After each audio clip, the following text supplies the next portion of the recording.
Magandang araw po. Ako po si Mark Anthony Bituin. Maraming salamat po sa pagbibigay ng oras para sa maikling panayam na ito tungkol sa paggamit ng wikang Pilipino sa inyong trabaho. Magsimula na po tayo. Unang tanong, gaano kadalas niyo ginagamit ang Pilipino sa inyong trabaho? Halos araw-araw naman po namin siya ginagamit. Kapag po nakikipag-usap kami sa mga kliyente ng mga nag-a-apply po ng mga sasakyan, kailangan po namin siya daan sa wikang Tagalog para po mas maintindihan nila kung ano po yung mga bagay na kailangan nilang intindihin dun sa aplikasyon na ginagawa po nila. Okay po, thank you po.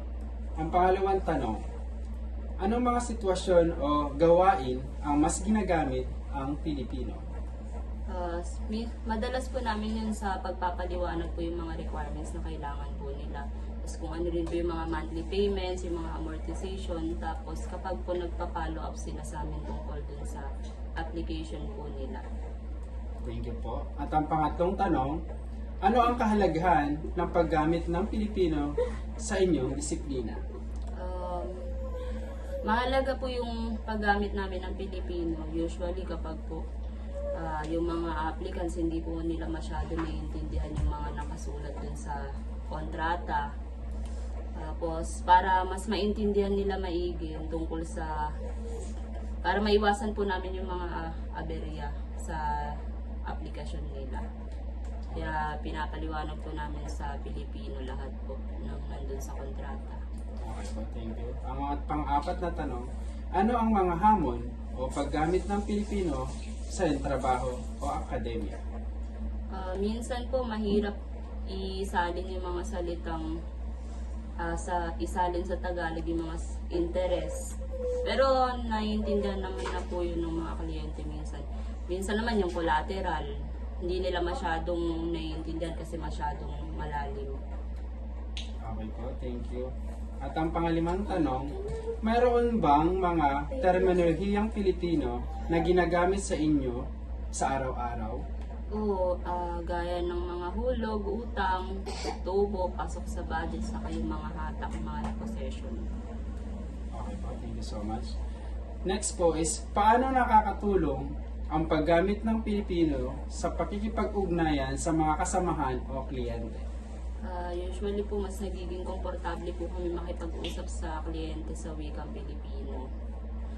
And then, mabilis din po silang nakakapagtanong tungkol dun sa loan nila. Okay po, thanks po. Susunod pong tanong. Sa inyong opinion, dapat bang mas palawigin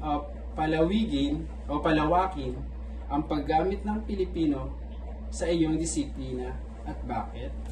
Ano po, para po mas maraming Pilipino yung makaintindi kung paano ang tamang proseso sa pag-utang ng sasakyan. Okay po, maraming salamat po. And next question. Ano ang mga paraan upang mas madali o mapabuti ang paggamit ng Pilipino sa inyong larangan? Maganda kung ang mga forma o yung mga brochure namin nakatagalog po siya. Nakatagalog po siya para mas maintindihan po siya sa madaling basahin ng mga aplikante. Okay po. Next question po is, nakakaranas ba kayo ng kalituhan o hindi pagkakaintindihan kapag gumagamit ng Pilipino sa teknikal o akademikong konteksto? Paano nyo ito hinaharap? Minsan po inaharap po namin ito sa pamamagitan ng mga pagbibigay ng simpleng halimbawa o kaya pagkukumpara po ng pera para mas malinaw. Okay po. At ang last na question po natin ay, maaari bang ibahagi ang isang halimbawa kung saan ang paggamit ng Pilipino ay nakatulong sa pag-unawa o paglutas ng isang problema sa inyong disiplina? Opo, minsan po pagka nagpa-follow up po sila tungkol dun sa kung napaprocess na po ba yung sasakyan nila, minsan po nagagalit sila kasi matagal po yung process ng loan nila. Kasi halimbawa, Monday po ngayon for example, tapos napaprocess po siya 5 days simula nung nag-apply sila. Kaya ine-explain po namin sa kanila yung Tagalog para madali po namin silang makausap na maayos. Ayun po, maraming salamat po sa inyong napakamakabuluhang sagot. Malaking tulong po ito sa aking proyekto. At pinapahalagahan ko po ang oras na binahagi niyo po sa amin. Maraming salamat po. Miss Jane, Thank you po. Pisito, thank you so much po.